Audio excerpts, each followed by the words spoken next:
Amen. Sabay-sabay po natin palakpakan ng malakas ang Panginoon.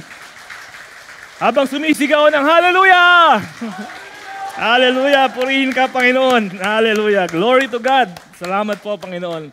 At sa ating pong patuloy na pagsamba sa Panginoon ngayong umaga, sabay-sabay po tayo. Let us declare, let us proclaim, and let us say to the Lord and to ourselves na tayo po ay mag-aaral ng Kanyang salita. Sabay-sabay po tayo.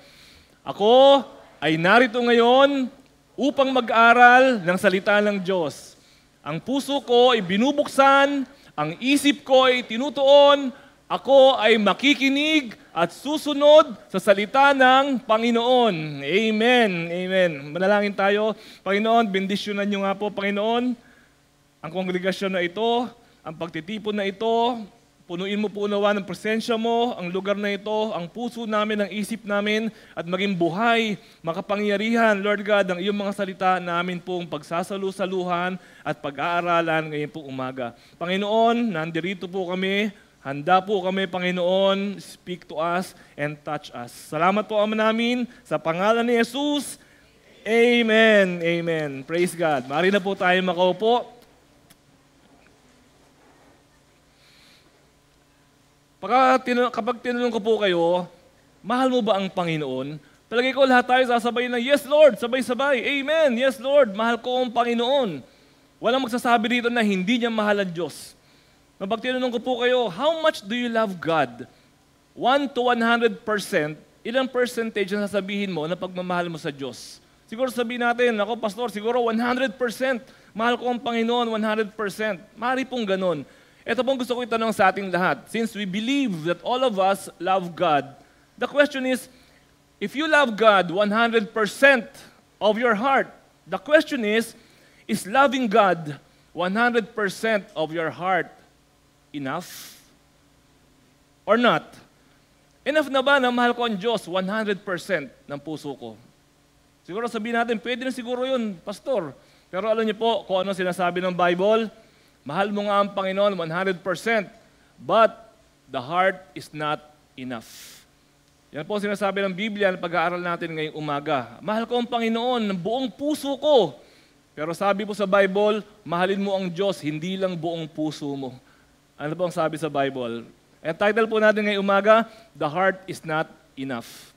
Samahan niyo po ako as we read from Mark chapter 12, verse 28 to 31. Of all the commandments, meron lumapit kay Jesus, nagtanong po sa kanya, Jesus, ano ba ang greatest commandment?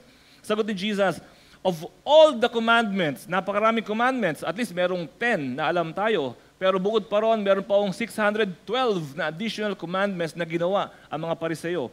Sabi ni Jesus, of all the commandments, which is the most important? Ang sagot niya, the most important one, answered the Lord, is this, Hear, O Israel, the Lord our God, the Lord is one. Love the Lord your God with all your heart. Tapos na ho ba? Tinuloy pa niya. With all your soul, with all your mind, and with all your strength. Hindi siya natapos doon sa may nagtanong, ano ba ang dapat kong gawin, Panginoon? Ano ba ang pinaka-greatest commandment? Love the Lord your God with all your heart.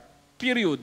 Hindi niya ho nilagyan ng period, hindi niya ho nilagyan ng exclamation mark, ang inilagay niya po, comma, kasi may karugtong pa.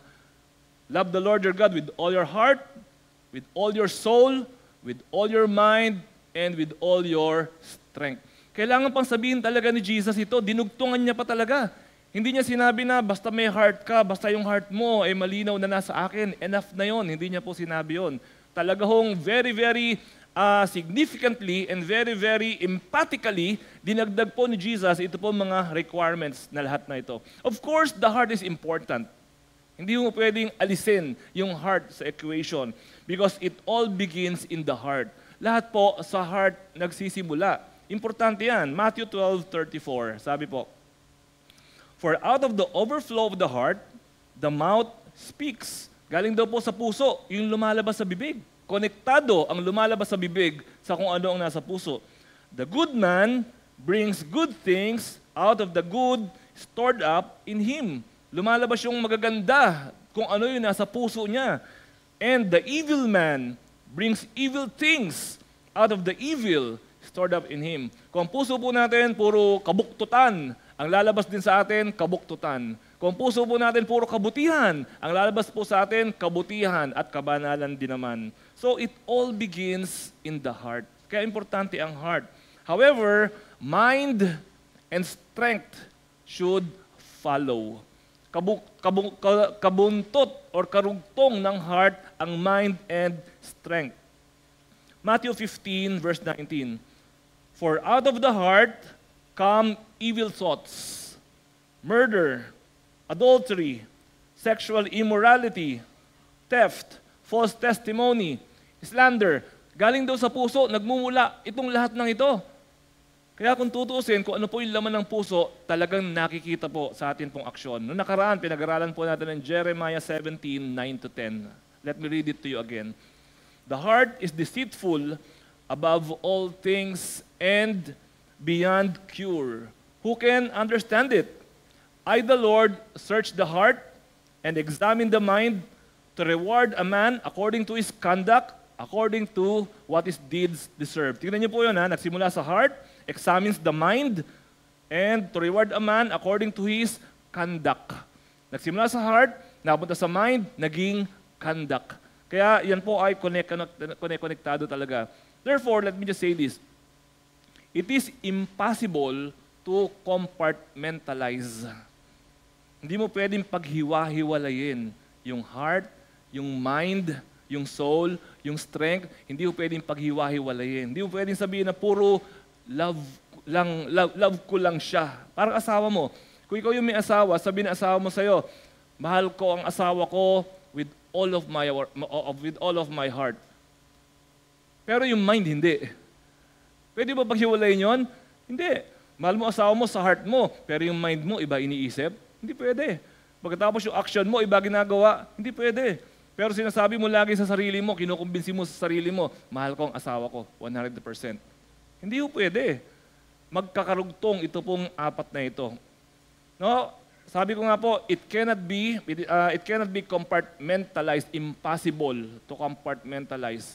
However, laging may however yan hindi pwedeng paghiwa-hiwalayin ang heart, mind, soul, and strength. Okay? In-establish lang po natin yan.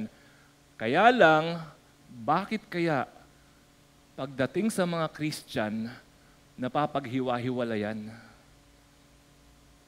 Pag sinabi mong mahal mo yung asawa mo, o yung aso mo, tapos na yung asawa, aso naman. Pag mahal mo yung aso mo, pwede ba yung, I love yung aso ko, mahal ko yung aso ko, tapos hindi mo pinapakain, hindi mo pinapaliguan, hindi mo inaalagaan, pero mahal mo yung aso mo. Tanungin ka, mag-lie detector test ka, mahal mo ba aso mo? Hindi. Lilito sa'yo, oo, totoo nga, mahal nga yung aso niya. Alam nyo, yan ang problem sa ating mga Christians. We love the Lord and we only focus on our hearts. Ang importante yung puso. Tama naman, sinasabi natin kanina the heart is important. Pero sa Bible po, hindi enough ang heart. Tingnan nyo po si Peter. Sabi ni Peter, nung pong gabi na si Jesus ay pinagkanulo, o nung si Jesus ay huhulihin, sabi po ni Peter, Lord, sabi niya, kahit ano ang mangyari, hindi ako papayag na hulihin ka nila over my dead body. Sabi ni Peter, eto po, question. Nung sinabi ba ni Peter yon, nagsisinungaling siya? Tingin nyo, nagsisinungaling siya? Totoo, sa heart niya yun. Nung sinabi ni Peter na, Lord, ilalaban kita ng patayan, ng bugbugan, hindi kita iiwanan. Nambobola ba siya? Nagpapakyut ba siya kay Jesus? Nang-uuto ba siya? Hindi. Galing po talaga sa puso niya na, Lord, ano man ang mangyari, ilalaban kita ng gusto. Pero nung dumating na yung aktual, eto nga si Peter, lalaban nga talaga si Peter, kumuha nga ng kutsilyo. Pero pagkatapos noon, nagkanya-kanyang takbuhan na rin. Kinaumagahan, after a few hours pa lang ang nakakalipas, di ba ikaw si Pedro, kasama mo si Jesus? Hindi ko kilala yun, Biglang tinatanggilan niya kaagad si Jesus. May pangalawa na naman, kilala kita ikaw talaga yung kasama ni Jesus. Uy, sabi ni Pedro, hindi ako yun, kamukha ko lang. After just a few hours, ipaglalaban niya si Jesus ng patayan, after just a few hours, kinakahiyan niya si Jesus. Peter loved Jesus with all of his heart, 100%. Pero heart lang yung pagmamahal niya. Pagdating na sa aksyon, wala na. Minsan pa pag hindi minsan, lagi kapag kami kinakasal po ako, laging merong wedding vows. Laging merong panunumpa ng pag-ibig. Kasama po kasi sa sa seremonya. Okay, panahon na, bago nyo isuot itong mga singsing na ito, magkakaroon muna kayo ng panunumpa sa isa't isa. Sabihin ng lalaki, mahal na mahal kita. Hindi kita iiwan. Ilalaban kita ng patayan. Kahit ayaw sa akin ng magulang mo. Sumpaan yan. Pagkatapos nun, yung babae naman, mula na nakilala kita. Hindi na ako nakatulog. Hindi kita makalimutan. Mahal na mahal kita. Ako po, bilang nagkakasal, wala akong kaduda-duda na yung sinasabi nila galing sa puso nila. Lahat ng nanonood ng kasal na yon, walang nagtatanong, walang sinasabi na, walang gumaganon. Sa dami ng kinasal ko, maski isang beses, walang sumagot ng walang gumanon. Lahat sila naniniwala. Pero after 2 years, minsan nga mas maaga pa 1 year, nag-PPM na, Pastor, pwede magpa-counseling? Hindi ko na siya kaya. Akala ko ba till death do us part? Akala ko ba walang iwanan? Akala ko ba sa harap ng Diyos, sa harap ng altar, sa harap ng mga taong nandito, I love you with all of my heart. Pero pagdating ng aktual, laglaga na. Iwanan na po. Yan po ang problem natin minsan Pagdating po natin sa aktual, yung heart nalalaglag. Maraming beses po, kung napapansin po ninyo, kung matagal na po kayo nag-a-attend dito po sa church natin dito, ilang beses na po kayo nag-attend dito na nakita niyo po na ako ay nagsabi na yun yung gustong maglingkod sa Panginoon at mag-commit sa Kanya, pakitaas ang kamay. At yung mga nagtaas ng kamay, lumapit po kayo dito sa harap at papanalangin ko po kayo. Lumuhod po kayo rito, papanalangin ko po kayo. Ilang beses ko na po ginawa yun dito.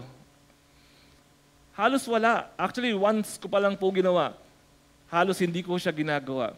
Kasi po, napakaraming beses ko na pong nakita na ang dami nagtaas ng kamay, umiiyak pa, umuuhog pa, lalapit dito, pero pagkatapos po nun, kapag ka pina-follow up mo na, baka gusto mo nang Bible study tayo, baka gusto mo na mag-lead, baka gusto mo na magpa-train.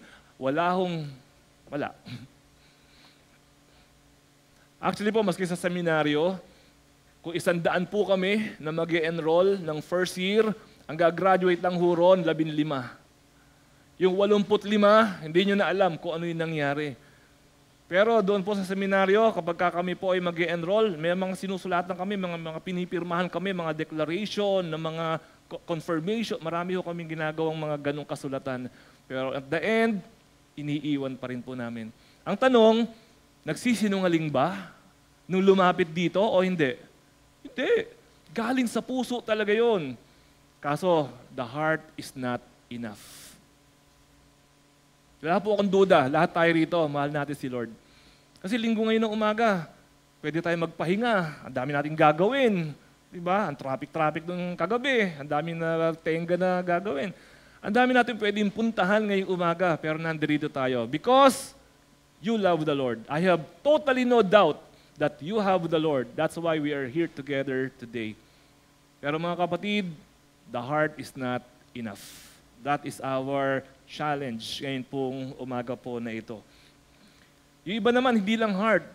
Yung iba, soul lang. Kasi sabi, love the Lord your God with your heart, soul, mind, and strength. Yung iba, mahal nila si Lord, soul lang.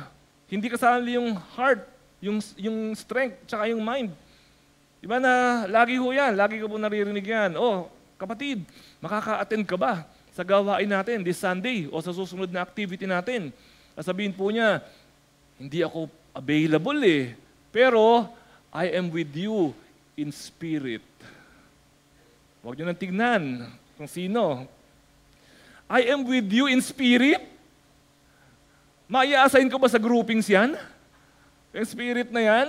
Pwede ko bang bigyan ng ng trabaho? Mayayakap mo ba yung espiritu? Makakamayan mo ba siya? Mabibigyan ka ba niya ng counseling? Mag-fellowship mo ba siya? I love the Lord in spirit. And I'm sure, tayo rin po, we love the Lord in spirit. Ang gandang kombinasyon yan. Heart, tsaka spirit. Pero, still, it is not enough. Kulang pa rin po yun. Hindi pwedeng heart lang. Hindi pwedeng spirit lang. Yung iba naman, I love the Lord with all of my mind. Paano naman yan? Puro mind naman siya. Puro mind naman po yung nangyayari. Minsan, paggising ko sa umaga, ito, lagi ko naririnig to eh. Alam mo, pastor, hindi naman ako nakaka-church talaga eh. Hindi nga ako nakaka-din ng Bible study. Hindi naman ako nakaka-attend ng prayer, nung maski anumang training na ibato nyo na sa church na to. Hindi ako ma-attend lahat dyan. Pero, pagising ko sa umaga, si Lord ang nasa isip ko. Tumanda ako ng ganito, hindi ko alam kung ano ibig sabihin nun. Si Lord ang nasa isip ko. Lagi ko siyang naiisip. Ano kaya yun? Yung lagi niya naiisip si Lord, nakapako sa krus? Hindi ko naman siya nakakalimutan. Puro mind. No? Nasa isip si Lord, nasa ano si Lord, hindi niya nalilimutan si Lord, pero wala. Pero ano lang siya, spiritual at saka wala ring heart. Kulang pa rin po. Hindi ko kumpleto pa rin kapag ka po ganun nangyayari. Minsan naman may mga, ang dami nang alam sa Bible. No, kabisado na. Ang daming verses. 5,000 verses ang kabisado. No, kapag tinanong mo siya, saan ba dito yung Habakkuk chapter 1, pipikit yun, bubuksan niya yung Bible. Alam na kaagad kung nasa saan. May mga tao po talaga, ang galing talaga pagdating sa Bible. Kaso, puro mind. Maraming alam, maraming natutunan, maraming narinig, pero walang action. At yun po yung pang-apat na kailangan natin. No? Hindi pwedeng puro mind. Kailangan din po merong action. Merong strength. Ang galing nga nitong pagkakaatado ni Jesus na ito eh. Kumpleto, merong heart, pero merong mind. Ibig sabihin, feel mo, pero naiintindihan mo. Tapos pati kaluluwa mo, nakakonekta sa Panginoon. At ang ending, pati strength kasama. Kasama rin po ang ating pangatawan. Tulad po ninyo, with all of our strength, kaya kayo nandito ngayon eh. Gumamit tayo ng strength, kaya po tayo nandito ngayon. So, okay, check na tayo pagdating po sa area na yon. Pero minsan po, kahit nandito na tayo, wala sa sarili. Minsan po, pag nagpipreach ako dito, minsan nahihiya akong lakasan ng boses ko eh. Kasi may natutulog dun. Baka magising. Nahiya ako. Baka maistorbo. Sabihin sa akin, buti nga nag-church ako kahit puyat ako eh. Kaya po yung mga upuan natin, nilayo natin ng kaunti dun sa kutsyon. Kasi malambot yung kutsyon eh. Masarap sandalan eh. Kaya nilayo natin ng kaunti. Sabi po sa Matthew 15 verse 8, "These people honor me with their lips, but their hearts are far from me." No, nag-assemble talaga si Jesus ng talagang ibig sabihin ng worship. Nag-assemble siya ng talagang ibig sabihin ng Christian. Nag-assemble siya ng totoong ibig sabihin ng follower. Maring nandito ka sa stage, tumutugtog ka, kumakanta ka, or sumasayaw ka, pero strength yun. How about the heart? Minsan nakikita po natin, kunyari, ako po, nandito ako sa stage, ngayon, nagpipreach ako, mukhang okay naman ako, planchado naman ang barong Tagalog ko, mukhang nakaligo naman ako. Pero hindi nyo alam, nag-aaway kami mag-asawa. Pero hindi, ngayon hindi. Last week, nag-aaway kami. No, wala na kayong kaalam-alam. Pinepeki ko na pala. Ginagandahan ko na pala, ginagalingan ko na pala. Mas nag-iisip ako, ano kaya magawang joke? Magsusulot ako ng joke dito sa outline ko para, yun, may joke sa banda dito. Pinepeki ko na pala. You have no way of knowing. Lalo na po, if I have been doing it, gano'ng katagal na po akong pastor? 1993. So ano na ho ngayon? 2020, 27, tama ba? 32 years na ako nagpapastor. Pagdating sa pekean, baka kaya ko na. You have no idea. No, kaya po importante eh, nandito tayo, andirito talaga tayo dapat. Ang mind mo nandito, ang heart mo nandito, ang strength mo nandito, at ang kaluluwa mo nandito. Kaya minsan talaga pagka tumitingin-tingin ako, nakikita ko naman kapag ka nagpipreach ako dito, nakikita ko naman kung yung nakikita ko ba ay mata o nakikita ko buhok. Kasi pagka buhok, nakatungo. Ba't nakatungo? Kasi mayroon palang ginagawa, di ba? May iba palang ginagawa. So, nalalaman ko. So, be here because we have already come here to worship the Lord. Dapat po, kompleto ang lahat ng yan. Hindi pwedeng mamimili ka lang. Atin nga lang ako. kahit napipilitan ako. So, hindi kumpleto yung 4. Atin nga lang ako, kahit talaga, doon ko na lang gagawin yung ibang ginagawa ko. No? Hindi kumpleto yung 4. Kailangan po kumpleto. Heart, mind, soul, and strength. Sa ibang bagay naman kasi walang problema eh. Kung may hobby ka, kunyari may hobby ka, biking, halimbawa, mahilig ka mag-biking. Pag may hobby ka, pag sinabi mo, mahilig ako mag-bike eh, ibig sabihin nun, may bike ka. O ibig sabihin nun, meron kang nakukuhanan ng bike kasi nagbabike ka eh. Hindi pwedeng sa heart ko, mahilig ako mag-bike. Pero hindi ka naman nagbabike. At kung hobby mo talaga yung mag-bike, ano susunod mong gagawin? Bibili ka ng magandang bike, aayusin mo yung mga pyesa nun, ayaw mo ng mga pyesa na, yung bike ko, ang brand niya, Trinks, halimbawa, which is already a good brand. Sabihin mo, ayoko ng Trinks, hobby ko to eh, kailangan Shimano. Bibili ka pa talaga ng Shimano kasi ayaw mo pumayag ng simpleng bike lang. At nung may Shimano ka na bike, gusto ko Campagnolo. Gusto mo mas mataas pa na uri ng pyesa kasi hobby mo. At nung nabili mo na siya, i-display mo ba siya sa pader, sa sabit mo? Bibigyan mo siya ng time. Magbabike ka tuwing Sabado, diba? Maghahanap ka ng kasama mo, meron ka ibibigay na time sa kanya, paglalaanan mo siya talaga ng panahon. Kasi full heart, mind, soul, and strength. Kasama po talaga lahat yan. Ganon din po tayo lahat ng mga Christians. Isa po yan sa mga requirement po sa atin. So, every concept have an observable actions involved. Every. Kunyari po, meron ko kayong nakitang tao na matalino. Pag sinabi nyo, alam mo, kilala mo yung tao na yan? Matalino yan. Paano nyo nalaman na matalino siya? Kasi meron tayong nakita na ginawa niya na, uy, ang talino niya. Uy, okay yung sinabi niya. Merong ebidensya yung pagiging matalino. Pag sinabi mo na, itong taong ito, ano yan, pasensyoso yan. Paano mo nasabi na pasensyoso siya? Kasi nakita mo kung paano siya nagpasensya kahit na mahirap na yung pinagdadaanan niya. So, pasensyoso siya talaga. So, ganoon din po tayong mga Christian. Yung taong yan, mahal niya ang Diyos with all of his heart. Paano mo nasabi? Ano ang nakita para masabi natin na mahal niya ang Panginoon with all of his heart? Hindi mo kailangang hanapin yan sa iyong kapwa-kapatid. Hanapin po natin yan sa ating sarili. Huwag sa ating kapwa. Kasi pagka hinanap natin sa kapwa natin yan, yung katabi ko, late naman dumating ito, hindi niya love si Lord with all of her heart. Hindi katulad ko, kanina pa ako dito, love ko si Lord talaga. Huwag mong tignan yung kapwa. Kasi magiging pariseo po tayo. Magiging judgmental po tayo. Ang tignan po natin, yung sarili natin. Mahal mo ba talaga ang Panginoon? Minsan tayo po kasi madali tayo magturo eh. Ayun, mahal ni Lord yun. Mahal nun si Lord. Pero yung katabi niya, hindi niya mahal si Lord. Magaling po tayo minsan sa ganyan. So let us focus on our own selves. So loving God should include all of these 4 aspects. Napaka-importante po na realization po natin yan. Ang isa pong seed, magtatanim ka ng buto. Itong buto na to, meron pong kailangan para tumubo. Nagtanim ka ng buto. Anong kailangan itong buto na to para siya ay lumago at mumunga? Kailangan niya ng soil, kailangan niya ng tubig, kailangan niya ng araw, at kailangan niya ng hangin. Nagtanim ka ng buto, kailangan niya yung 4 na yan. Hangin, tubig, araw, lupa. Magtanggal ka ng isa dyan, hindi mag-grow yan, mamamatay yan. Di ba? Now, love God with all of your heart, mind, soul, and strength. Tanggalin mo isa. Tanggalin mo isa. Katulad din yung seed na yon, hindi yan tutubo, hindi yan lalago. At ang nakakatakot pa, may kwento si Jesus, yung parable of the sower, di ba? 4 na ano yun, namatay pa. Nakakatakot na hindi tumubo, hindi lumago. Pero nangyari doon sa iba, nawala pa, namatay pa. So let us be conscious. Gaano ko ba kamahal ang Panginoon?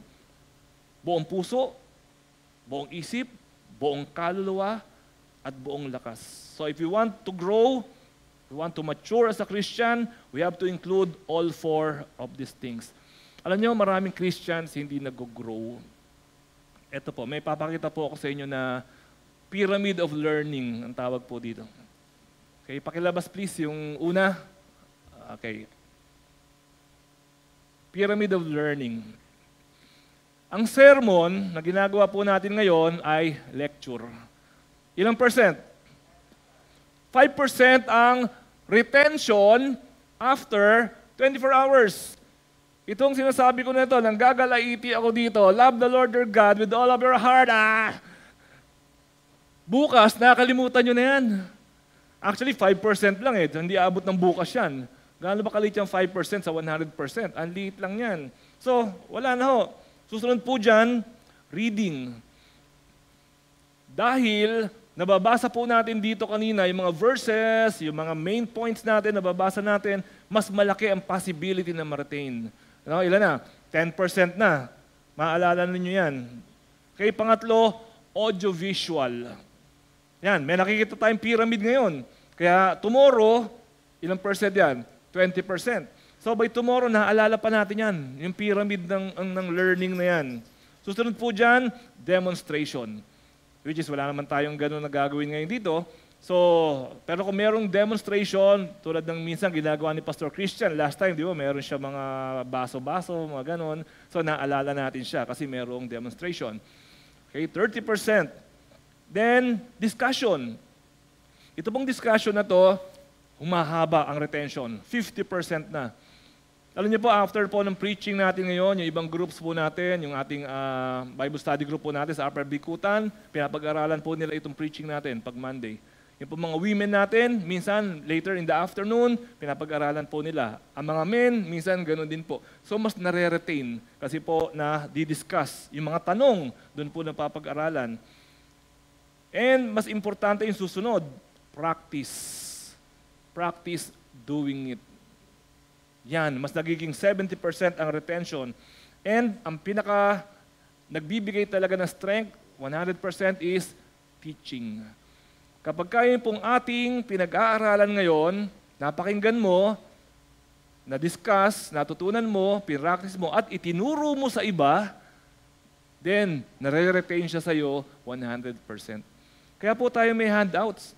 Kasi we're hoping na itong handouts natin na to, maituro natin sa kapitbahay natin, sa katrabaho natin. We're hoping na ma-share natin. Pag na-share po natin yan, hindi mo alam, tumatatak na pala yan sa puso mo, sa isip mo, sa kaluluwa mo. No, the problem with the church and Christians is, nasa 5% lang po ang marami sa atin. If you attend church every Sunday, tapos hindi ka pa nag-handout, ayaw mo pang magsulat, nandiyan ka pa lang sa hagdan, nakalimutan mo na kung anong pinag-usapan natin at pinag-aralan natin. Lalo na, pagdating mo sa SM, namimili ka na kung ano kakainin mo. Nalimutan mo na lahat, natapon na lahat. No, nabago na lahat ang isip-isip po natin. Sabi po ni Confucius, I hear and I forget. I see, I remember. May PowerPoint po tayo niyan. Sabi niya, I hear, I forget, I see, I remember. I do, I understand. So, importante po na buuin natin ito pong apat na to. Kasi po, Christianity is a skill, it's a lifestyle. Ang Christianity po, siguro many times na po nating napapansin as we attend, ang Christianity po, minsan po akala natin, siya po ay set of teachings. Basta ako, naintindihan ko na yung by grace, naintindihan ko na yung salvation by faith, yun na yung Christianity. But Christianity po is a lifestyle. Kasi pag naintindihan po natin yung salvation by grace, mahal ako ni Jesus, etc., mind lang ho yun eh. Maaring heart, pero andirito lang po sa level na ito yun. Pero when we teach it, nauunawaan po natin siya. Kaya nung college po ako, meron hong tinatawag na, kunyari, physics. Subject is physics. Meron kang i-enroll, physics lab, laboratory, tsaka physics lecture. Ay, meron pa bang ganun ngayon? Meron pa sigurong ganun. Maski naman nung chemistry o nung biology namin, noong high school, merong laboratory, merong lecture. Meron kaming pinag-aralan noon, palaka. Una, pinagawa sa amin, pinakita yung picture ng palaka. Ito ang lungs ng palaka. Ito ang ganyan ng palaka. Ito ang ganyan. No? Ako lang ba nag-aral ng palaka dito? Meron kayo, di ba? Okay. Palakatology. Okay? So, ito yung picture. After po nun, ang susunod na assignment namin, i-drawing niyo yung palaka. Drawing talaga kami ng palaka. Kasi habang dinodrawing mo yung palaka, lalo siyang tumatanim sa isip mo. Kita nyo ngayon, tanda ko na, naiisip ko pa. Naalala ko pa yung drawing namin ng palaka. Okay? At pagkatapos yung i-drawing yung palaka, pinahuli kami ng palaka. At yung mga girls na classmate namin, binentahan namin ng palaka. Kasi hindi sila makahuli eh. Eh kami, sige, dakma. O, 5. O, di, kumita pa kami. Yung palaka ngayon, pinakuha ngayon kami ng board at saka aspile, ipinapako sa amin yung palaka. Ginawa nyo ba yon? Talaga, kasi baka mamaya nawiwirdohan na kayo sa amin. Okay, so nakapako yung kamay ng palaka, pati yung 2 paa ng palaka, pinahiwa ngayon yung palaka. Hiwain mo sa gitna yung palaka mula dito, sa baba. Tapos, bubulat-latin mo. Ngayon, meron ka ngayong stick. O, sasabihin mo sa teacher, Ma'am, this is the lungs. O, Ma'am, this is the kidney. O, ginaganon niyo yung palaka. At pagkatapos noon, tapos na, o, babalik nyo na yung palaka ulit, tapos tatapon nyo na yung palaka. Pero hanggang ngayon, natatandaan ko. Hanggang ngayon, naiisip nyo yung ginawa natin na yun. Yun po yung lecture and laboratory. Ang Christian po, ang ginagawa natin ngayon is sermon, kasi nga religious, pero this is lecture. Kailangan po natin ng laboratory. Ang laboratory, paglabas po natin dyan, may nakasalamuha tayo, yan ang laboratory po natin. Hindi po pwedeng puro lecture. Maski naman ng mga piloto, may piloto ba rito? Oh, siguro wala naman piloto rito. Kasi yan ang gusto kong maging nung bata ako. Gusto ko maging piloto ng eroplano. Pero nung malaman ko, para ka pala maging piloto ng eroplano, kailangan mo, para makagraduate, magpalipad ka muna ng 200 flight hours. 200 flight hours para magpalipad ka. Eh wala naman ako eroplano. Ano gagawin ko? Magre-rent ka ng eroplano. Magre-rent ka ng eroplano, papaliparin mo at bibilangin yung oras mo. Pag naka 200 ka na, gagraduate ka na. Sabi, paano yun? So, sabi ng tatay ko, magpastor na lang daw ako. Hindi na sabi ng tatay ko. Joke lang yun. So, alam niyo po yun, hindi pwede, nanood ka ng video ng pagpapalipad ng eroplano, o hindi pwede sabihin na, Pastor, magaling ako dyan sa computer games sa eroplano. Magpapalipad na ako ng eroplano. Hindi pwede yun. Nanood ka ng video ng gitara, natuto ka mag-gitara. Nanood ka ng video ng swimming, natuto ka mag-swimming. Hindi pwede yun. Ganon din po yun. Narinig natin sa pulpit, magpakabait daw tayo, magdasal daw tayo, lumapit daw tayo sa Diyos, magsisi daw tayo, tapos Christian ka na. Pumasok ka sa church, pagpasok mo, paglabas mo, Christian ka na dahil pumasok ka sa church. Ibig sabihin, kapag ka pumasok ka sa Italian restaurant once a week, paglabas mo, Italian ka na. Hindi, di ba? May garahe, ipasok mo doon yung bisikleta, paglabas mo, kotse. Hindi, di ba?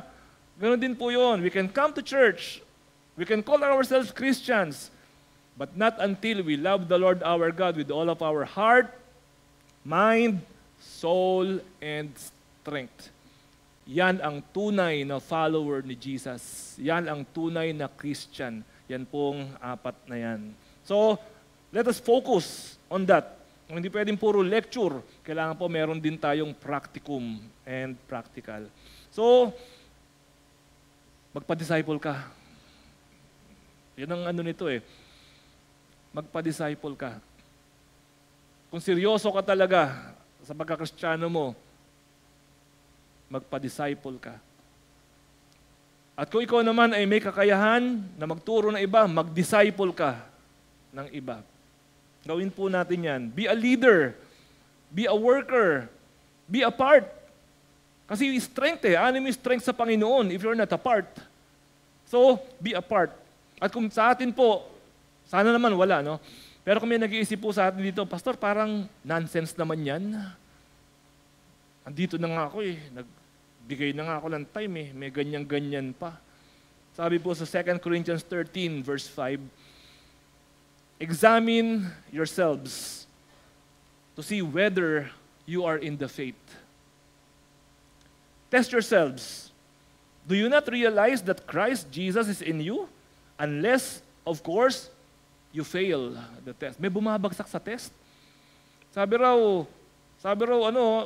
wag kang maniwala na sabi sa'yo, Christian ka na, sabi sa'yo, born again ka na, sabi sa'yo, etc. Examine yourself. Kasi may bumabagsak. Unless, of course, you fail the test. Do you realize that Christ Jesus is new? Nasa loob mo si Jesus, di ba? Pero pagka kumilos tayo, gumalaw, nagsalita, parang hindi si Jesus na nasa loob. Parang si yun. Parang iba. Let us test ourselves. Hindi ko komot ang kotse, 4 ang gulong, ibig mo sabihin na andar na yung kotse. Meron po akong PowerPoint dyan. Pakita natin please. Tignan niyo po itong illustration na ito. Ito pong kotse na ito, pakipindot. Di ba? AI. Ang kotse na ito po ba ay, is this a good car or not? According sa nakita po ninyo. Mukhang good car, di ba? Ang kinis, di ba? Ang ganda, mukhang kompleto, at umaandar. So ang kotse po bang ito ay good car or not? Masasabi natin, probably a good car. Hindi mo alam kung okay yung makina niya. Hindi mo alam kung may makina siya o wala. Kasi ang kotse, basta ilagay mo sa isang medyo slopey, aandar yan, kahit walang makina. So, paano mo malalaman kung ang coaching ito ay talaga namang, powerful at talaga namang mabuting kotse? Yung susunod na PowerPoint natin. Ayan. Diyan mo malalaman. Kapag ka may slope na, hindi pag puro pababa. Minsan po tayo kasi parang pag puro pababa buhay natin, ang sarap ng buhay, ang bait ni Lord, na-promote na naman ako, kumita na naman ako, wala akong sakit, Christian ako. Makikita mo talaga kapag ka may pataas, uphill climb. Isa pa please. Okay, go. Ngayon mo malalaman na yung kotse na yan ay may makina. Ngayon mo malalaman na ang kotse na yan ay mahusay o hindi mahusay.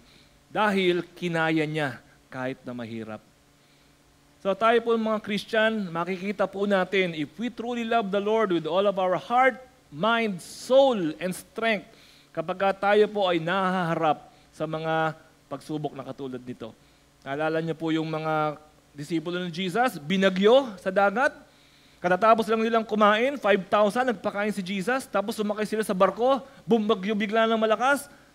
Biglang itong mga disipulo ni Jesus, sabi sa kanya, wala ka bang pakialam kung mapahama kami? Biglang nag-question sa Diyos. Ang tagal ng kasama ni Jesus, nakaranas ng bagyo, biglang, sinugod bigla si Jesus. Wala ka bang pakialam? Tulog-tulog ka dyan? Minsan ganyan tayo Lord, mahal mo ba ako? Bakit ako dumadanas ng ganito? Lord, bakit mo inalaw na mangyari sa akin to? Lord, nasan ka na? Natutulog ba ang Diyos? Pero pagdating po sa mga uphill climb, doon natin nakikita kung gumagana ang faith. Kung gumagana ang makina natin bilang Christian. Kung yung 4 na gulong, heart, mind, soul, and strength, kung kumpleto, dun po natin matetest. Yan po ibig niya sabihin, to test ourselves. Do you continue during difficult times o bigla ka na lang nawawala during difficult times? Bigla ka na lang ayawan na. Bigla ka na lang sorry, ayoko na. You should continue during difficult times because Jesus is in you. Yun ang sabi ng verse po natin kanina. So, let's start loving God with all of our hearts. At palagay ko po, medyo marami sa atin, check na dyan. Now, start loving God with all of your soul. Paano po natin magagawa yan? Una po sa lahat, improve your commitment. Improve your commitment and be a 100% Christian. If you love the Lord with 100% of your heart, love the Lord with 100% of your soul as well. Dalawa na po, yung 100% na yan sa buhay po natin. Let's improve our commitment. Magko-commit ako sa Panginoon. Magko-commit ako, nasusunod ako sa Kanya, sa aking puso, sa aking kaluluwa. Also, improve your daily communion with Him in prayer, in worship, in reading the Bible. Improve your communion with the Lord. Kaluluwa po kasi yan eh. Kaluluwa sa kaluluwa, espiritu sa espiritu sa ating Panginoon. Secondly, start loving God with all of your mind. How do we love God with all of our minds? Discipline your thought. Una, let us discipline our thoughts. Pag may mga lumalanding sa isip natin na mga kasamaan, mga kabastusan, na mga kamalian, na mga karumihan, discipline our thoughts. Hindi naman ho natin kasi yan makokontrol eh. Kung lumalanding, hindi mo makokontrol yan eh. Pero makokontrol mo kung gaano katagal siya mag-stay. Diba? Lumanding eh. Di, chupi, palsi mo na kagad. Kaysa naman magtagal pa siya dyan, baka manganak pa yan dyan. So, discipline your thoughts. Philippians 4:8.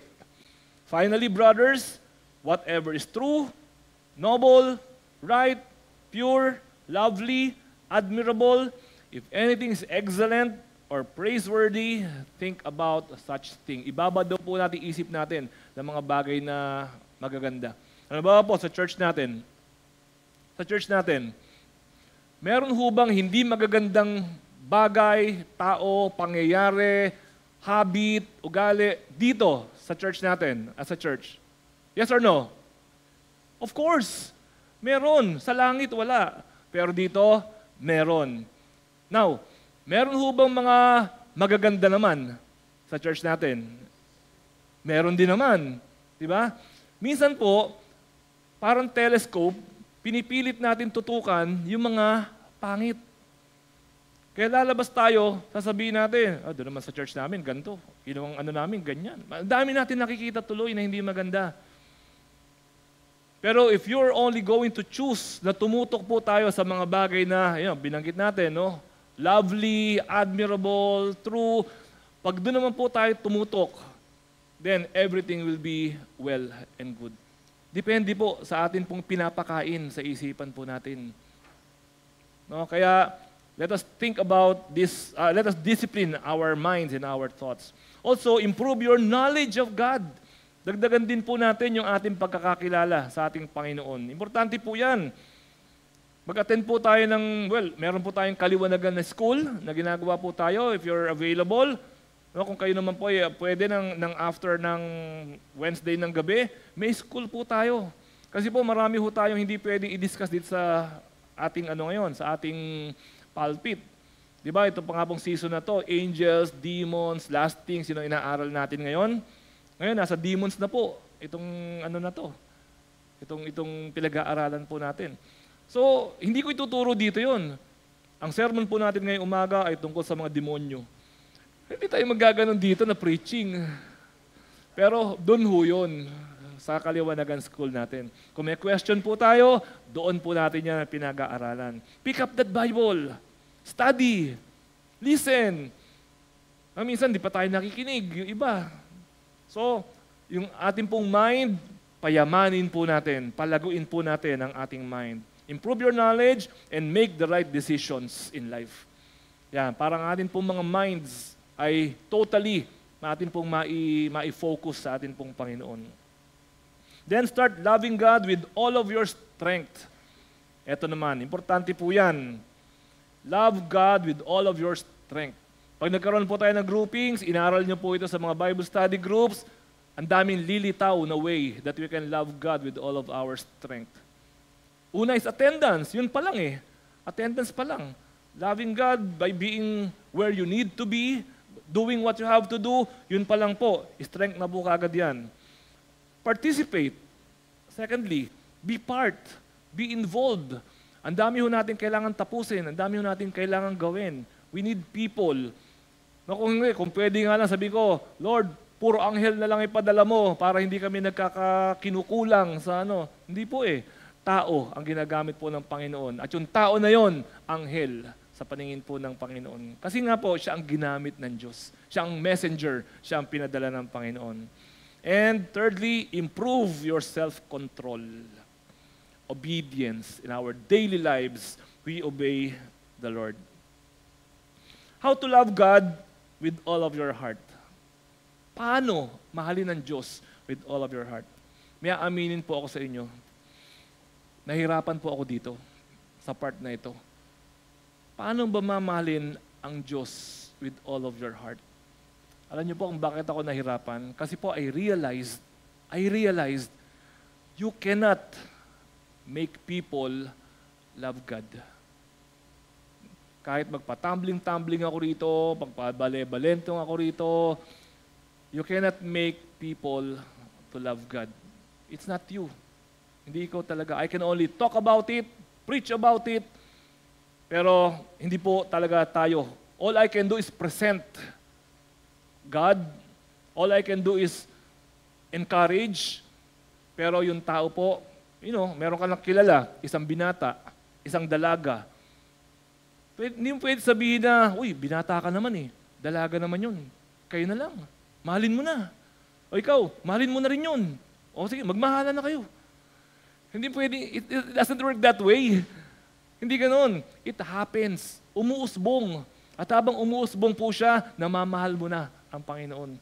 So yun po ang panalangin ko. Mampanalangin ko po yung mga pinapag-aralan natin, matanim sa puso natin at umusbong, lumago. At tayo po ay ma-in love sa ating Panginoon. So more on this next week. Meron po tayo idudugtong na message about this next week. So how to know if you love God? God is your treasure. Siya yung talagang kayamanan ng puso mo. Sabi po sa Bible, Matthew 6:21, for where your treasure is, there your heart will be also. Kung nasan daw yung kayamanan mo, andun ang puso mo. So kung nasan ang puso mo, yun ang kayamanan mo. Kung ang puso natin nasa Panginoon, then siya ang kayamanan natin. Totoo, pag siya ang kayamanan mo, hindi mo siya magpapalit sa iba, ibig sabihin, siya talaga ang treasure natin at mahal natin ang Panginoon. Di ba minsan, ang treasure mo, yung asawa mo, kasi mahal na mahal mo. Minsan yung anak mo, di ba, mawala na lahat, maghirap na kami, mabenta na lote, mabenta na ang bahay. Maligtas lang yung anak ko dahil may sakit. Kasi siya yung treasure mo. So kung treasure mo ang Panginoon, then you will know that you are truly in love with God. Of course, you serve Him. Secondly, serve the Lord. And pangatlo, we obeyed the Lord. That's how we know if you truly love God. John 14:23. Jesus replied, if anyone loves me, he will obey me. He will obey my teaching. My Father will love him, and he will come to him and make our home with him. As I close, meron po akong gustong iwan sa inyo na simpleng-simple lamang naman po na konsepto. Lahat naman tayo nagkakape. Lahat kayo nagkakape. Ako po, medyo konti lang. Ano po ang component ng kape? Tubig, creamer, asukal, coffee powder. Di ba? Pag pinagsama-sama mo yung apat na yan, hinalo mo, ang ending, nagkape ka. Pwede mo sabihin, nagkape ako kanina umaga. Now, sabi natin, apat yung component niya, di ba? Water, creamer, tubig, pang-apat, kape. Pwede mo ba sabihin na nagkape ka? Kasi nung umaga, kumuha ka ng isang kutsara ng kape na powder, tapos yun yung ininom mo, o hindi mo nga ininom yun yung pinapak mo. Pwede mo sabihin, nagkape ka? Hindi ka nagkape. Hindi ka kumain ka ng powder ng kape, nagkape ka na. Nagkape ka kapag yung apat na yon magkakasama. Kung umaga, isang powder ng kape. Tanghali, creamer. Nung hapon, sugar. At nung gabi, tubig. Tapos kinending-kending mo. Nagkape ka, hindi ka pa rin nagkape. Hindi pwedeng kape lang, tubig lang, asukal lang, creamer lang, hindi pwede. Kailangan po, let's bolt in. At pagka nagkasama-sama na po yan, kape na yan. If you love the Lord your God with all of your heart, mind, soul, and strength, then you truly love God. Pero pag isa lang doon, pinag-iwahiwalay po natin, ano po sabi? Test yourself. Examine yourself. At naman po, tayo pong lahat, hipuin ng Panginoon, hamunin ng Panginoon, at maging matapat po sa atin pong Panginoon. Manalangin po tayo.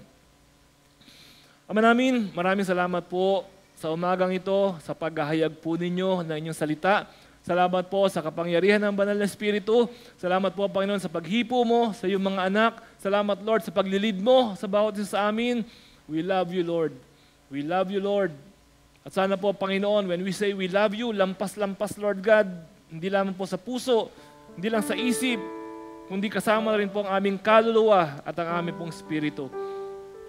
We love you, we praise you, we worship you, we honor you. In the name of Jesus we pray. Amen. Palakpakan po natin ang Panginoon. Hallelujah.